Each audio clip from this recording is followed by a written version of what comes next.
మొదటి మానవుడైతే ఏమై ఉంటాడు?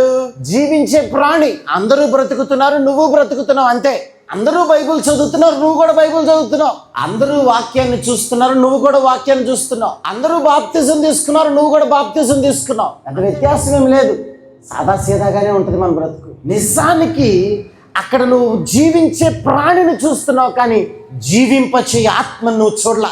జీవింపచేయ ఆత్మను నువ్వు ఎప్పుడు చూడగలుగుతావంటే నీ హృదయం అనేది దేవునికి ఆలయముగా మారినప్పుడు. ఆమేన్. దేవుని ఆత్మ మీలో నివసిస్తున్నదని మీరు ఎరిగినప్పుడు, అది నీకు తెలియకుండా నువ్వు బాప్తిజం తీసుకున్న ఉపయోగం ఏంటి? నువ్వు చర్చికి వచ్చి సాధించింది ఏంటి? నువ్వు లేఖనాలు చదివి ప్రార్థన చేస్తే నువ్వు సాధించింది ఏంటి? ఇంకా నీ జీవితంలో దేవుణ్ణి దర్శించే అనుభవం లేదు, అంతేనా? నిజానికి దేవుని ఆత్మకు చోటు ఇవ్వని జీవితము, దానివల్ల ఏంటి ఉపయోగం? దేవుని బిడ్డలారా, అందుకే అక్కడ ఏమని రాయబడింది?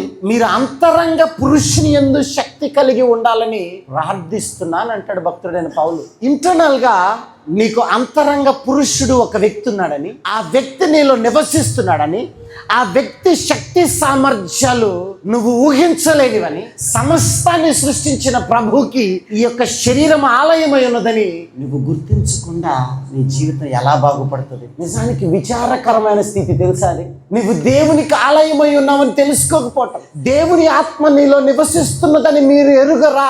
ఆలయంలో ఎలాంటి విషయాలు ఉంటాయి? దైవిక సంబంధమైన స్థితిగతులు నడుస్తాయి. ఆ దైవిక సంబంధమైన స్థితులు మన జీవితాల్లో లేకుండా లోకపరమైన పరిస్థితులకు నువ్వు ప్రాధాన్యతనిచ్చి లోకములో పడి నువ్వు కూడా కలిసిపోయినప్పుడు నువ్వు కేవలం జీవించే ప్రాణే అన్న ప్రభు నీ నుంచి ఆశిస్తున్నది ఏంటో తెలుసా? జీవింపచేసే ఆత్మగా మారాలి. అది నీ కుటుంబానికి కావచ్చు, అది నీ ప్రాంతానికి కావచ్చు, అది నీ సంఘానికి కావచ్చు, అది నీ తరానికి కావచ్చు. నువ్వు జీవింపచేసే వాడవుగా, జీవింపచేసే దానవుగా నువ్వు మారాలి.